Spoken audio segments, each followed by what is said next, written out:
Hello YouTube, vintage stereo collectors and restorers. Here's something I picked up and I wanted to get working. Every once in a while I just feel like switching my turntables around and selling one.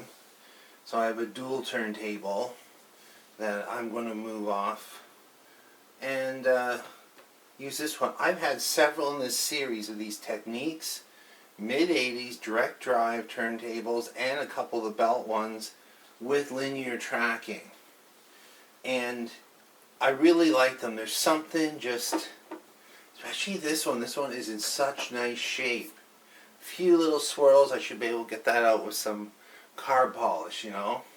But I find they all have niggly issues and little issues that drive you crazy. Although it works, it's at the right speed. Even the needle, which is a Technics P511S, is in good enough shape to play records. I am going to put a new cartridge and needle on it, an AT81CP. Just, this is about 40 years old. The suspension gets weak. I noticed when I was playing records, it was really a bit drooped down. Like there should be a little more, as the needle goes through, it was more like this than like this. It's because the suspension gets weak. Another thing, I didn't initially think there was enough issues with this one to make a video. And it was sold to me as working, and it is working, but it has a few niggly things. One of them is the original turntable mat. And these being smooth on the back, like that, in their day, and I think this one has actually been replaced once, but it is a Technics mat. Here's what I put on it.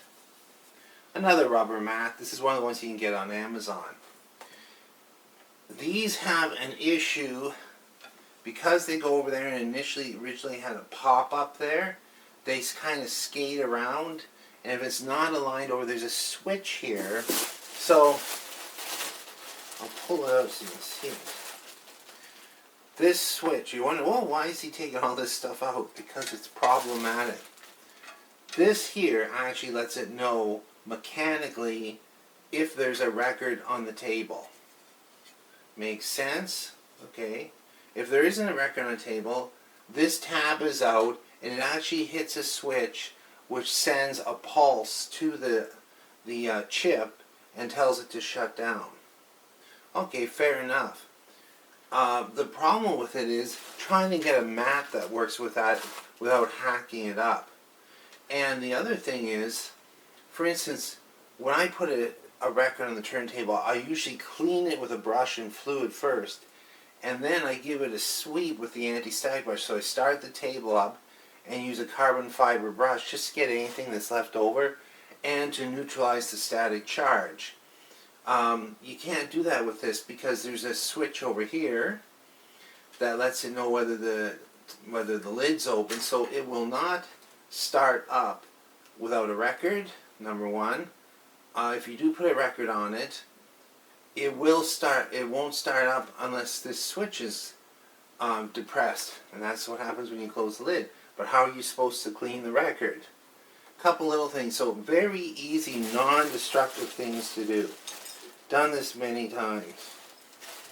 So this is the switch that goes in there. That's the lid switch. It goes like it's one screw underneath. And then there's, let's find this other one.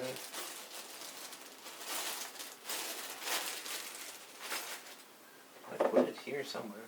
I'm starting to run out of room. Too many projects. Yeah, this one over here is the other lid switch. And this is one that will drive you like batty. It's the record size sensing switch. So when it's in auto here, or 33 or 45, it needs initially for a record to rub up against the switch here and push it in, and then the lid to be closed, and then it opens the circuit rather than closes it. So the natural state is closed. So it senses, so if you put a record on it, like so, it needs to be big enough and in the right place in order to trigger that so it knows whether it's a 12-inch or a 7-inch.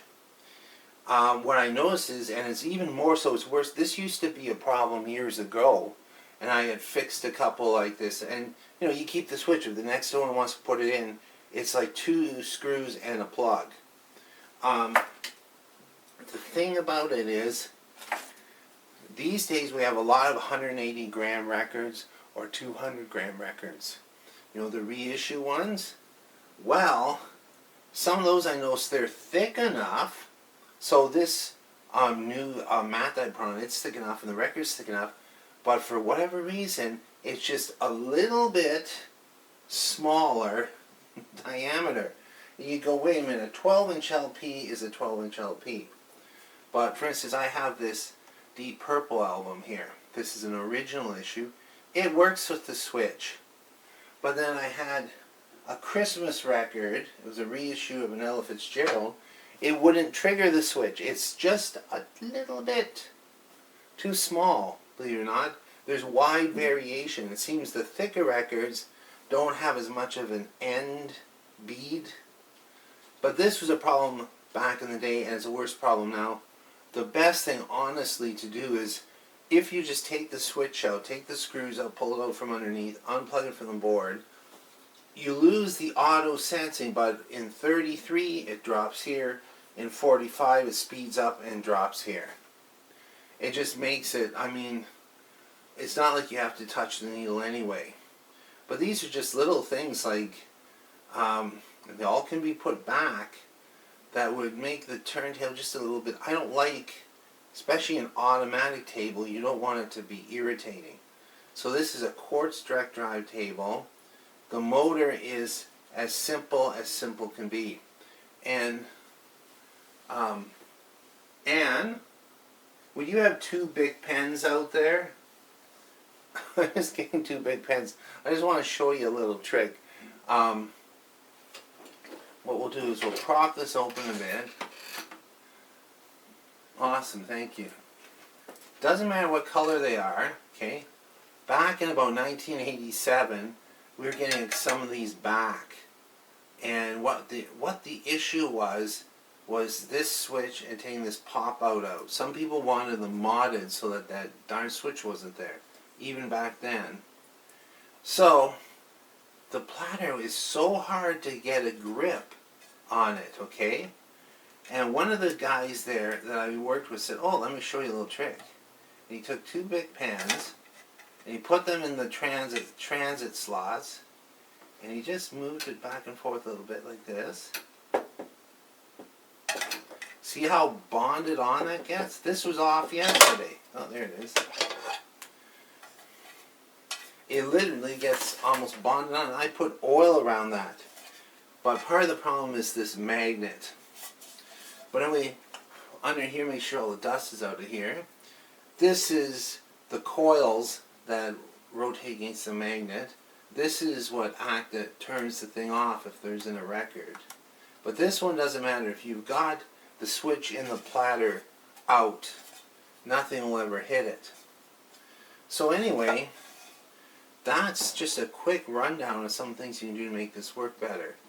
And then of course there's the regular maintenance on it. Maybe I should